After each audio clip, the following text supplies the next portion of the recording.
Hai, Assalamualaikum. Untuk episod kali ni, kita tukarlah tajuk yang sesuai untuk semua lapisan masyarakat. Sebab kalau cakap pasal bola lagi, dia punya crowd tu dah macam tak general. Jadi untuk kali ni, tajuk makan ni sesuai dengan Terengganu. Sebab Terengganu ni, kalau kita tengok graf orang yang datang Terengganu, tak payah tanya lah. Datang sebab apa? Sebab nak makan dan tengok pemandangan. Tapi pemandangan tu point lain lah. Yang kita fokus dekat sini, makanan selain daripada nasi dagang, nasi kerabu, celup tepung. Tu yang makan berat lah orang kata. Kita ada Terengganu ni ada banyak lagi kuih-kuih local traditional food. Kita pilih lah sikit. Kalau nak list semua banyak, kita ambil yang top-top lah.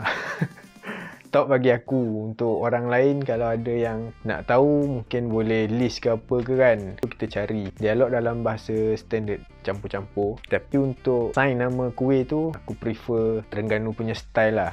Okay, yang pertama Tok Haji Serembang. Tok Haji Serembang ni dia sejenis kuih yang dibuat daripada gula Melaka lah, gula merah ataupun Terengganu panggil ni sangkerek. Ada telur, santan. Itu lapisan atas. Yang lapisan bawah dia adalah pulut. Kalau kita bercari kuih ni, kebanyakan kedai ada lah. Dia tak ada spesifik punya kedai yang jual kuih ni je. Kuih-kuih dekat Terengganu ni kebanyakannya dijual di pasar pagi atau pasar yang berkelompok ataupun satu gerai besar yang jual beraneka jenis kuih. Tok Haji Serembang ni kita boleh cari dekat kedai-kedai tu. Tapi dia ada sejenis lagi yang sepesen dengan dia. Sekaya. Sekaya dengan Tok Haji Serembang ni apa beza dia? Beza dia kat pulut bawah tu. Yang ada pulut Tok Haji Serembang, yang tak ada pulut Sekaya. Dua-dua sedap. Lagi sedap kalau kita sebelum makan tu taruh dalam peti sejuk dulu, lepas tu makan sejuk-sejuk. Terbaik. Okey, yang kedua kita pilih pulut lepa. Lepa ni berasal dari perkataan alpa. Apa yang alpa? Apa yang lepa? Pulut tu kita dah siap, kita letak inti dekat dalam, inti ikan. Pulut lepa ni dia inti ikan. Bila pulut tu dah membaluti inti ikan tu, akan ada daun pisang yang balut dekat luar. Letak atas dapur arang lah. Kita biar dia sekejap. Biar tu lah yang menjadikan nama dia lepa. Pulut lepa kita biar dia atas api sekejap. Kena cuba pulut lepa ni kalau datang Terengganu. Pulut lepa ni dia ada macam family lah. Okey, sata ni pula dia paste ikan tapi tak ada balut pulut ke apa. Cuma paste ikan yang dibalut dalam daun pisang berbentuk kun.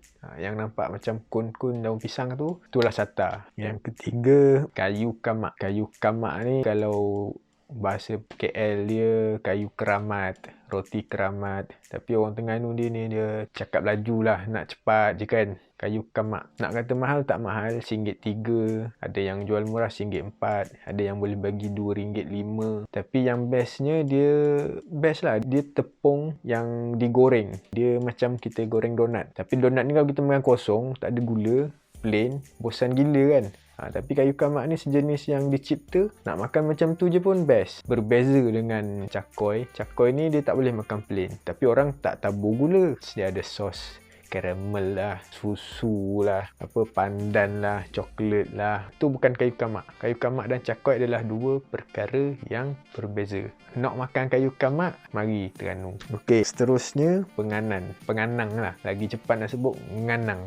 Jadi kuih penganan ni dia tengok cara buat pun kita nampak dia punya tradisional dia tu. Sebab nak bakar kuih penganang ni dia kena ada dapur khas, acuan khas, tembaga letak di atas dapur arang, tuang dia punya adunan penganang tu. Jadi penganang telur. Basically dia buat daripada telur lah. Makin banyak telur lagi syok lah. Telur, tepung, macam tu lah. Kuih ni biasa je kat Terengganu. Tapi nama tu eksklusif, cara buat tu eksklusif yang kalau kita tengok automatik terus nak beli. Acuan yang sama dengan penganang ni boleh juga dibuat kuih bakar. Kuih bakar ni biasalah standard mana-mana tempat boleh dicari lah. Kuih yang ada masukkan warna daun pandan hijau tu. Kalau dia tak belah benda tu nampak lebih kurang sama. Tapi bila kita tengok kita kena request penganang kuih bakar datanglah dua benda yang berbeza. Okey, yang seterusnya sebab dah nak puasa ni, lagi satu aku share kuih nek bak. Naik bak ni kita tak boleh makan mentah-mentah sebab gaya dia, appearance dia, fizikal dia yang kering tu kita beli dia nampak macam baulu, sebiji macam baulu. Tapi dia punya tak ada rasa, tawar piau punya. Tawar tak ada rasa apa, memang tak boleh makan. Cara yang nak makan naik bak ni kena masak dengan air gula, masukkan daun pandan sikit bagi wangi. Lepas dah masak tu, letak dalam peti sejuk, memang terbaik. Cuma beza dia kat situ. Baulu ni dia ready made kan. Masak terus makan. Masak terus makan. Naik bak, masak dengan air gula, baru boleh makan. Biasanya lah, famous di bulan puasa. Bila sampai bulan puasa, memang demand terus naik. So, siapa datang Terengganu bulan puasa, boleh beli naik bak ni. Tak pun post yang naik bak yang belum siap masak, masak dekat rumah. Yang seterusnya, kita ada ropa, kuih ropa. Dia lempeng yang diisi. Kalau pulut lepa, dia ikan je. Kalau yang lain tu tipu. Tapi kalau ropa ni dia beraneka. Dia boleh inti ikan, inti ayam, daging, kentang. Kita goreng sikit. Goreng tu dia atas pilihan kita lah. Ada dekat satu gerai tu, kalau kita pergi kita boleh tengok. Ada yang ropa tu digoreng garing. Ada yang digoreng half cook. Tapi itu depend pada kita. Yang penting rupa dia lempeng yang ada inti dekat dalam. Memang yang ni bonus lah. Kepuk lekor. Benda ni orang dah cakap banyak kali, tapi kena highlight juga macam untuk bagi terang kat siapa-siapa. Keropok dia tak ada jenis lain. Keping, lekor. Okey, lekor ni pula dia ada rebus, dia ada goreng. Itu je. Kalau kepuk losong ni nama tempat yang famous lah di satu jalan kat Terengganu ni. Kalau cuti ke apa ke kan, penuh bas masuk. Memang dia hotspot untuk beli, untuk borong keropok. Macam kat KL ada GM Kelang, ada GM Coket, khas untuk kita borong-borong lah barang-barang apa benda kan. Tapi yang ni losong ni GM Losong.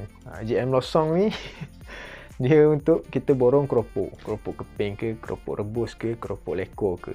Jadi kena tahu beza. Kalau kita pergi kat losong, kita minta keropok losong, memang orang akan mind blowing. Apa ni?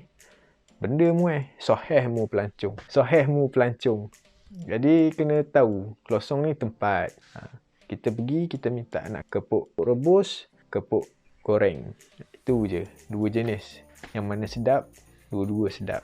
Tak payah takwil. Memang kepok, orang kata signature of Terengganu. Kalau datang Terengganu tak makan keropok, macam tak kena lah kan.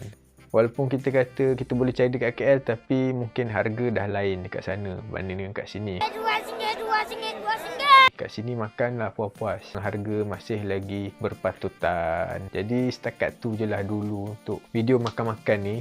Footage tak ambil lagi, sekadar cakap-cakap. Simple masukkan gambar dulu sebab PKP satu. Dan lepas ni pun nak start puasa, rasanya kalau tunjuk gambar makan-makan ni mesti kena kecam je kan. Tak apalah, undur diri dulu. Kita masih lagi dalam mood PKP. Kalau PKP habis nanti, kita usahakanlah sesuatu yang lebih menarik. Okey, jumpa lagi di video yang akan datang. Peace yo.